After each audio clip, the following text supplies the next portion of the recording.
IVM. Did you know that you can now be a part of a super exclusive club with Cred?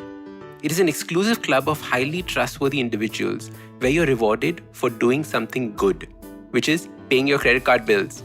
Get the chance to win some amazing rewards and cash back by just paying your credit card bills on time. I mean, there's a whole world out there, so be sure not to miss out. Just download Cred. Hello and welcome to the Habit Coach podcast. I am Ashdin Doctor, your habit coach. And today we're going to be talking about wellness. And we're going to be talking about the different aspects of wellness. And what does a wellness journey really look like? Because, especially through these last couple of years, we've all gone through so many different ups and downs, and we have taken different twists and turns on wellness journeys. So many of us have started off thinking the entire lockdown was a holiday, and we started with our Dalgona coffees and our banana breads. And then we went into this entire exercise overload, and there has been no balance to it. So let's discuss what wellness is today. And we have a very special guest with us, Sarah Jane Dias. And we're going to be talking about this whole concept of wellness. So Sarah, welcome to the Habit Coach podcast. Thank you for having me, Ashdin. I'm so excited because this whole topic of wellness is so interesting, right? Because everyone's definition of wellness is different and everyone's journey is different. So, Sarah, tell us a little bit about yourself and, how did you get on this journey of wellness and where you are at now? Well, I think one's always been passionate about the subject. And I feel that the best way to learn and then spread awareness is through one's own experience, because it just enriches the kind of information that you're sharing. And I used to work on television. And then, as many people know, I was a Miss India. Then I started doing film. And then from film, I progressed to doing web. And my journey's been, just like any other actors would have been, I think, especially for somebody who didn't really have any friends or family. I grew up in the Middle East. So when I came down, I didn't know anybody in the industry. So I faced the similar challenges that anybody would when you're joining a new industry. And I think what happened, because I was still quite young, I started to imbibe a lot of the criticisms and a lot of the judgment that is part and parcel of anyone's job, right? I'm not trying to sort of make it seem like our job has something that's extra special. But I mean, criticism is a part of growth. However, I was very young and it was a new industry for me. And I sort of used what I knew, which is probably not enough, to weave my way through this journey that I was on. And it was beautiful and it was wonderful and it was very rewarding. However, I was not aware of the building up of internal criticisms and judgments about myself. And that was, be it about the way I looked physically or even just my whole thought process and how I was talking to myself. And eventually what ended up happening is that I was still in college because I did my final years of college over here and I started working simultaneously. So I was still in college. And you're at that age where your personality is reaching a final development stage and you're sort of really making friends. For me, it was making new friends. And there's just basically a lot going on. It's like, and I went to a CBSE board. So for me, coming to college in Bombay was a trip. I was just like, what's going on? No one's in uniform. So it was different, right? So anyway, so somewhere along this path of trying to fit in and trying to find my own voice and my own way, I started to get just sad and confused. And I used to have bouts, not wanting to get out of bed, not wanting to go to college. There was a string of unhealthy attractions towards boys, or then an unhealthy narrative in my head about what kind of friends I wanted to have. And of course, in hindsight, everybody is smart. I now realize that it was unhealthy back then. But anyway, I was finding my way just like any other teenager was. So many things to prove. Thank God there was no Instagram. Because, there's one less pressure. I mean, I love Instagram, don't get me wrong. But that was one less pressure to worry about.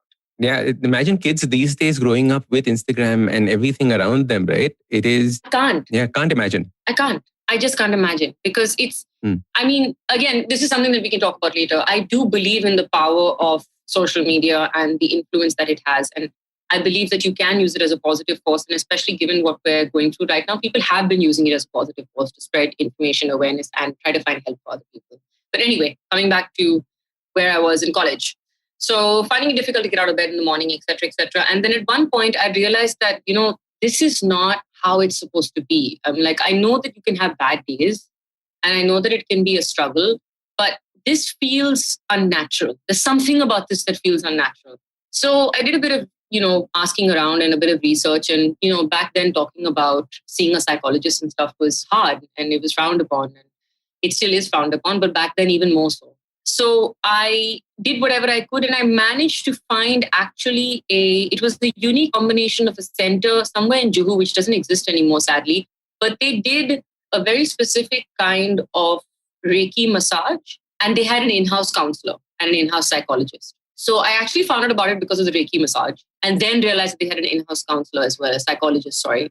And so I started to consult with her and it was through the process of talking with her that I realized that I had all these pent up emotions and all these pent up, judgments and triggers and just all sorts of gunk, honestly, that I really needed to get out of my system. And I did the therapy. I must have gone for about 10 sessions. And then I stopped for whatever reason. I can't remember why right now. Maybe I thought I had enough. Maybe I thought that I was feeling better. Maybe it didn't work for me.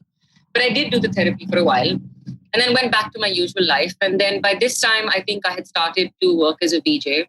And being a VJ is a full-time job. Like it's not one of those. Like back in the day when we were VJs, we were shooting sometimes 12, 14 hours a day.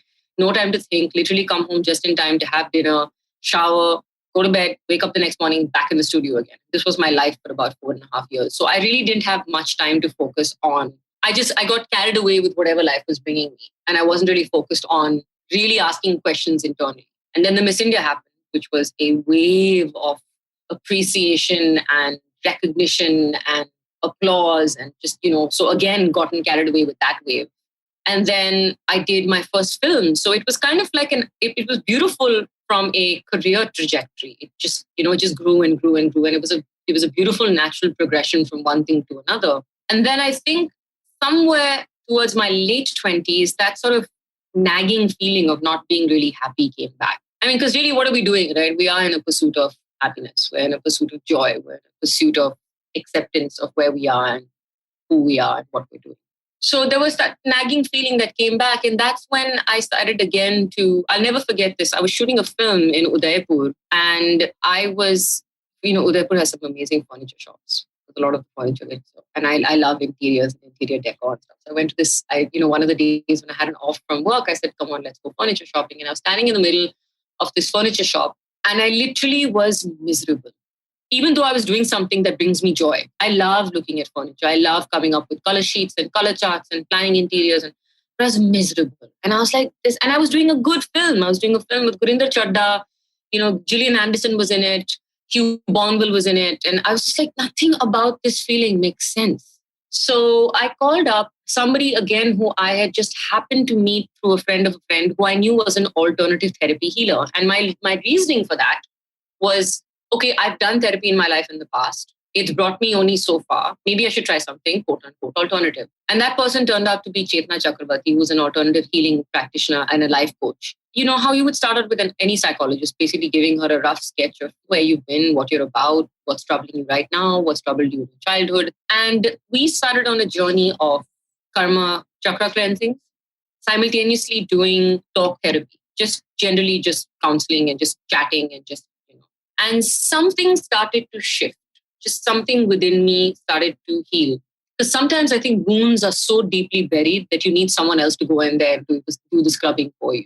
And again, one thing led to another thing. I was always working out and always taking my body seriously, but never in a way of accepting my body for what it was. It was always, I want to change it. I want it to look quote unquote better. I want it to look thinner. I want it to look bigger here and smaller there. And it was never coming from a place of, I want to be healthy.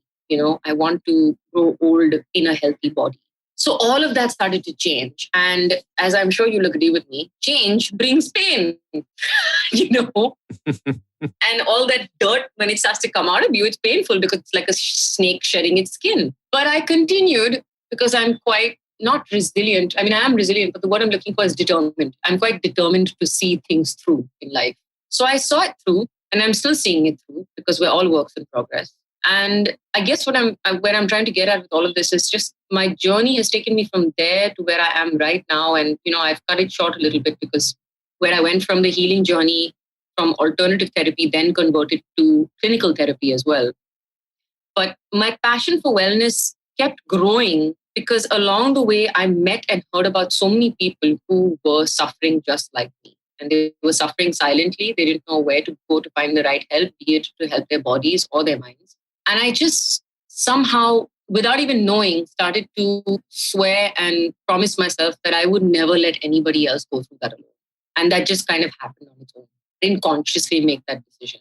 It just kind of happened. And that's why I'm so passionate about it. Beautiful. Thank you. This whole journey has so many different stages to it, right? Yeah. Like there's the college part. And I know there's so many kids who are listening to this who go to college, and I get messages from them all the time.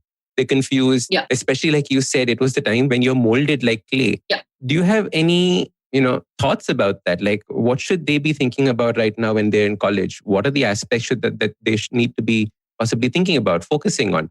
Maybe from a wellness point of view, maybe from a growing up point of view. I think that everybody wants to be a part of the cool kids, but the perception of what a cool kid is actually something that's fed to you. It's not something that comes intuitively to you. I was that kid. I used to be, when I was in school, the correct uniform wearing, oil in the hair wearing, A++ scoring girl. And then I came to Bombay and I had my TLC baggy pants on and my boys t-shirt on. And you remember those black rubber band bangles that used to be really cool at one point? I don't know if you remember these. Yeah, of course. They used to be very, like stacks of those.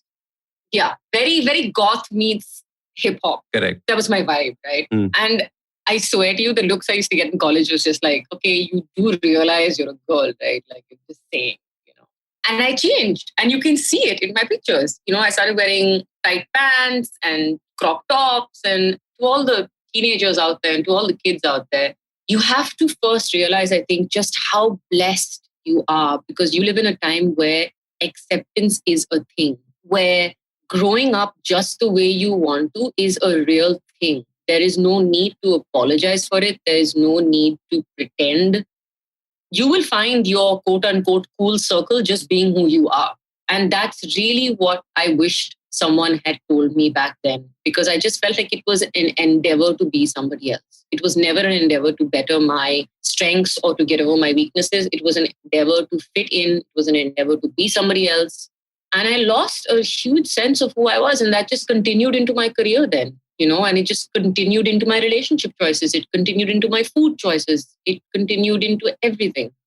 So I would think that's what it is. It's hard. It's hard because, like it or not, there are certain kinds of people who get applauded more than others.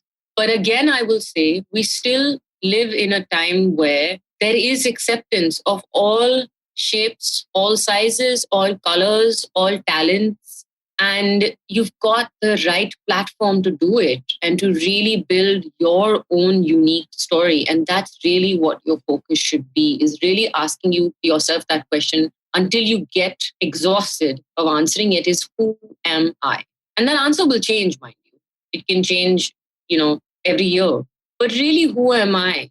And really owning that and really staying true to who that person is unapologetically. Yeah. Of course, I run the risk at this point of, when I say unapologetically, don't be an asshole. Like, just don't. And you know what I mean? Some people take that owning to another level where it comes at the detriment of other people's betterment. Don't do that. Correct. Right? Don't be yourself at the cost of somebody else not being happy.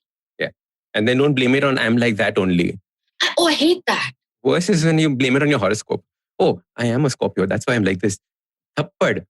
Right? Like Thappad. And how? Like, I'm just like, firstly, I believe in the stars and alignment and, energies and karma. I'm a deep believer. But again, within that, it's unique. Everybody's birth chart is completely unique. So saying a statement like I'm a Scorpio, I'm just like that, is such a redundant thing to say, because when you were born, where the stars were, is completely different from any other Scorpio. So you really can't compare and be like, oh, Scorpios are like that. What am I supposed to? Like, or when people, or worse is even when people judge you. Oh, you're Sagittarian, right? Sagittarians are just like that. I'm just like, just never mind. Sarah, you said something so important earlier, which I want to just touch upon. One is that you said that we are constantly looking for applause, and we're trying to be part of, there are some people who get more applause than us. And there's some gangs that get more applause than us. Yeah. And that's the thing, Yeah. We're constantly looking for that validation. And the validation flies in the face of knowing who you are. Yes. I remember when I went to therapy, and I think in our second or third session with the therapist asked me, "So Ashdin, who are you?" And I was like, what a stupid question. And this is when I'm much older, right? I was in my 30s. And I was like, what a stupid question. Of course I know who I am. What's up with that? No, you've been who your parents wanted you to be. Then you were who this person wanted you to be. Then you were who this person wanted you to be. Who are you? And I had a terrible ride home that day because I did not know how to answer that question, honestly. And then it was that pursuit of understanding who I am without the layers of what people expect from me. And that is what you're saying. Absolutely. Right? Who are you without the layers of what people expect from you? Yeah. And that is the freedom that you can then explore and completely thrive on. Yeah, absolutely. Absolutely. This is such an important point. Thank you for sharing this because that was a brilliant, brilliant answer to that question. I wasn't even trying to, but thanks. I was literally just going, because I was thinking, I'm like, what would I have wanted someone to tell me, man? Like when I was like struggling and trying to be like, that's it. That's what I would have wanted someone to tell me. Is be like, dude, just be you. Yeah. Whatever version of you want to be. And it's easier said than done, right? Like when people say, be positive, I want to punch them because it's just like, you can't just be positive. It's a habit. It's a conscious effort. It's a journaling every day. It's believing in positive affirmations. It's doing your meditations. It's practicing some kind of physical activity. It's, taking care of your health. It's showing up for your friends and your family. It's all of that contributes to you being the best version of you. Yeah. So, yeah. And that hard work is something that I definitely want to touch upon. But there's this one aspect that I wanted to speak about before, which is you had success at a very young age. And the reason why I'm talking about this is because a lot of people message me saying that, Ashdin, I'm 24 and I haven't achieved anything in life. I'm like, what? Yeah, see, I'm nowhere close to what Elon Musk does. I'm like, arre, dhakkan. Like, who are you comparing? Why are you comparing? What are you comparing? I mean, compare apples with apples here. But like, even if you're not, why are you so hungry for success at such a young age? I want to just explore what was success at such a young age? Yeah. What did it feel like? What were the things that, are important for us to keep in mind? And maybe something around those lines that you can share with us.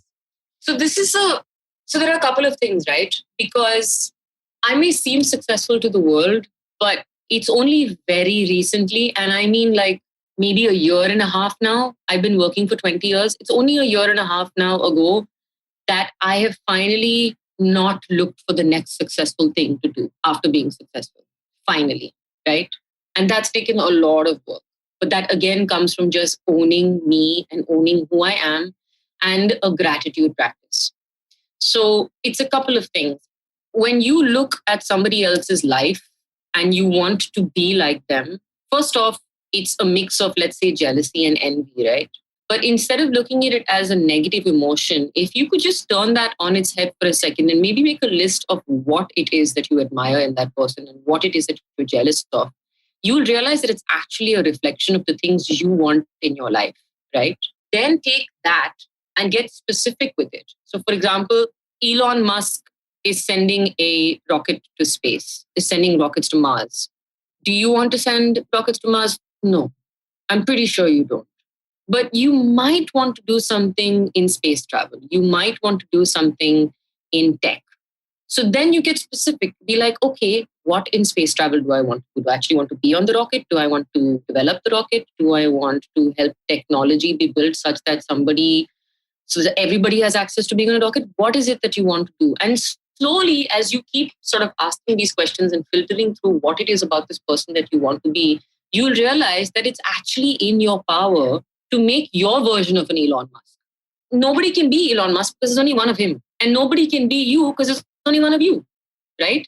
And everybody has a unique gift. And everybody has the absolute right to be apologetically owning of that gift. So I would just say that, and of course, one also needs to define what success means to you. So for me right now in my life, if I were to talk about being successful, to me, being successful is being able to, like, okay, I'll give you an example. For the longest time, success to me meant being financially independent, right? So that to me was a success. And having gotten that at a young age, I'm happy to say that I have been financially independent. But that's changed today. Today, me being successful means being supportive of my family. And that can change from year to year, but it's important right now because my family's been through some pretty tough times over the past 2 years. my happiness is intrinsically linked to theirs. So if they're happy, I'm happy. For me, success looks like a place where my family feels supported, both financially and emotionally. And if I can do that for them, I'm successful. So you really need to figure out what success means to you. And I'm pretty sure that whoever this person is who said that I'm 24 and I haven't achieved anything, I think question that you could ask them, which would probably put them in a bit of a rut is, okay, what would you have wanted to achieve? And then you'd be like, okay, what did you do to achieve it? Right? Because nobody got anywhere sitting in one place and saying, oh, I want to achieve this, and envisioning it and manifesting it. And, people throw that word around a lot. I'm manifesting this. So what is that word? Positive visualizing this. But it's not going to happen if you're just sitting down in your room and looking at other people's lives. You need to get up and do it. And oh, by the way, you know what? If you need to get up and do it, your mind needs to be healthy. And you know what else? Your body needs to be healthy too. Are you doing that? Maybe not, right? So really breaking down what success means and what are you willing to do to achieve that? What are you willing to, and there will be sacrifices. Another thing people don't really talk about a lot is the sacrifices that one has to endure to reach this quote unquote successful place. Every success involves some sacrifice. Every success. Every famous person has had to sacrifice their privacy. Everyone. So, but that's why when people in interviews ask me, they're like, oh, what are the challenges and stuff? I don't really talk about not having my privacy because I'm like, I signed up for this. I knew this was going to happen. I knew that if I had a relationship with somebody famous, it would be plastered all over the news. I can try and protect it, but I can't prevent it from happening because this is part and parcel of my job. So yeah, I think that's my view on success and people saying that they've not really achieved anything. Before going ahead, we'll take a quick break. Did you know that your energy intake shouldn't just be from carbs? It should also include good fats and proteins. And this is something that the Whole Truth has taken to heart in order to provide you with a balanced breakfast option called the Perfect Breakfast. This is a range of delicious muesli that comes in 3 flavors: nuts, fruits and seeds, quinoa choco crunch, and almond choco crunch.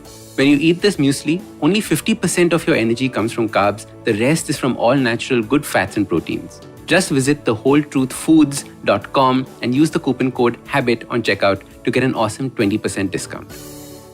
And we are back. Absolutely. And the manifestation thing, I remember somebody asking the other day, do you believe in manifestation? Like I did the Q&A yesterday. I keep doing these Q&As all the time. And I said, yeah, my folder where I write all the documents for my book is called bestseller books. I'm manifesting it in some way. But I have to sit down and write it every single day for those 2-3 hours in order for it to happen. So it's not just that I wrote bestseller books there. It is that I have to put in the work for it. Yeah. And I know that I'm not going and meeting my friends. Or I'm not going and doing something else because I'm sitting here and writing this book. I know I have to sleep early so I can wake up and write this book. Like you said, it's all the sacrifices that nobody sees. And you just said something really important. You just said you have to sleep early to make sure you can wake up early and write that book, right? So because what are you doing then? What kind of messages are you really sending to your body and to your brain? You're making sure that you're in the right vibrational frequency as well to attract that kind of manifesting, because you can't be sitting at your desk all day, hating what you do and yet saying, I want to manifest wealth. It's not going to happen. You then need to switch what you're doing because no positive manifesting is going to happen if you are vibrating in a negative frequency. You need to switch your frequency to that of positive. And it's very easy again to say that, oh, think positive or change the way you think. But it's possible to take small actions every single moment. Choose what you're thinking, choose how you're talking to yourself, because at the end of the day, the only person listening is yourself, to the way you talk to yourself. And just make sure that you are in alignment with that goal that you've manifested. So if you want to be successful, Correct. Then you need to already start living like a successful person, which means that you celebrate your victories, however small they may be. I made the best coffee today, or I woke up. For somebody who's depressed, just getting out of the bed in the morning is a success, So it's a high five moment right there. Yeah, it is. It's totally. I've been there, man. It's been hard. It's been really effing hard. There have been mornings where I've had to message my therapist saying, I can't get out of bed. And she's had to talk me through getting out of bed and brushing my teeth and then having a shower and then making myself a cup of coffee. And then by the time the coffee goes in, I'm like, okay, maybe I can handle this day, But then I sit down and I'm grateful for it. I thank myself and I'm grateful. And I celebrate that success in some small, healthy way. So, yeah, that's my bit on success. Sarah, what are your top habits that you need to do every single day? Like you mentioned gratitude a couple of times. Yeah. Right? What are the things that you need to do every day to have an awesome day that you make sure that definitely takes place? So I need to make my bed. This is such an important one. The best discipline you can get in is making your bed as soon as you wake up. Lovely. Yeah, it's perfectly. Sometimes when I'm... You don't iron it? No, I mean, I've contemplated it. Don't tell anybody. I've seriously contemplated it. Don't tell anybody except the thousands of people listening to this podcast. But so if I get bored of making it a certain way, then I'll try and like dress it up and do some like interesting ways, blah, blah, blah. So anyways, I need to make my bed in the morning. You don't put those swan towels. No, I haven't gotten there yet. But what I was going to say was, it made me realize that I even make my own bed in hotel rooms. Housekeeping loves you. Yes, housekeeping does love me. When I've left a room, it's like no one was ever there. Loco, but it just gives me some semblance of having done something as soon as I wake up. Yes. Yeah. So another thing which is, again, it's becoming a non-negotiable lately, is having a cold shower. Just a very quick burst of cold water. Then is a workout or a yoga or something, just moving for at least 20 minutes. It can go up to an hour and a half. But like today, I wasn't feeling particularly energetic. So I just did like half an hour something. Then is a meditation. What kind of meditation do you do? I usually do. Recently, I've had to do a lot of grounding because of everything that's been going on. I have felt that my energies are getting consumed in a lot of places that I don't want them to. So I had to ground myself, anchor myself, for those people who don't really relate to the word grounding, just anchoring yourself in your reality and in your energy and in your body, just to make sure that, because as human beings, we're sharing our energy with so many things, from the technology that we use, the radiation, we're sharing our energy with the news these days. We're sharing our energy. I'm sharing my energy with you right now, and just as much as we're giving, we're also receiving and absorbing. So I ground and I protect. I ground and I protect. I ground and I protect. So it's just working. I'm deeply spiritual. So I ground with sort of Mother Earth and sort of something which I believe is called like a golden light, which anchors you to the earth. And then I surround myself with guardian angels because I believe in guardian angels. And then I also protect myself with a color. So for me, the practice that I've been practicing many years has been violet and gold. So I protect myself with the violet gold light. And then if I feel called to, then I'll say a prayer. And I've been brought up Catholic, so I pray. I'll say a Roman Catholic prayer. I also pray in Sanskrit. So if I feel called to pray in Sanskrit, then I'll pray in Sanskrit. Or sometimes I just sit there quietly, literally. Let me clarify. I'm sitting quietly because my mouth is closed, but my mind is not quiet. Like my mind is going because it's not meant to be quiet, right? There's lots of thoughts running through. But I have really, through the practice of meditation and doing it for many years now, I've managed to find just a little bit of a gap between each thought, which helps me sort of slow down, then slow down, and then be a little bit calm. So my meditations can be anywhere between as short as 8 minutes to as long as 20 minutes. But that's a non-negotiable for me every single day. Lovely. And my fifth habit, does coffee count? Absolutely. Very, very essential. Fine. So then right? Most important habit. We're all coffee lovers on this podcast. Okay, great. Right? Yeah. So coffee. I'm a coffee drinker. I cannot do tea. I just cannot do tea. I cannot. I spent a lot of time in London before the lockdown, and there's such hardcore tea drinkers that I just it just doesn't do it for me. Sorry, guys. You need the kick in your pants from the coffee. That's what's important. Anyway, so those are my 5 non-negotiable habits. These habits are so essential in terms of getting your wellness in place. And yeah. Okay, so that was a fantastic episode where you're listening about and understanding wellness. Join us next time for the second episode of this discussion, when we deep dive into different wellness practices and how you can make wellness a part of your life. So start these habits and share with us your progress using the hashtag #TheHabitCoach. If you like this podcast, don't forget to check out other interesting podcasts on the IVM network. You can listen to us on the IVM Podcast app or ivmpodcast.com. You can also follow us on social media. We are at IVM Podcasts on Twitter and Instagram. If you want to reach out to me, I am Ashdin Doc on Twitter and Instagram.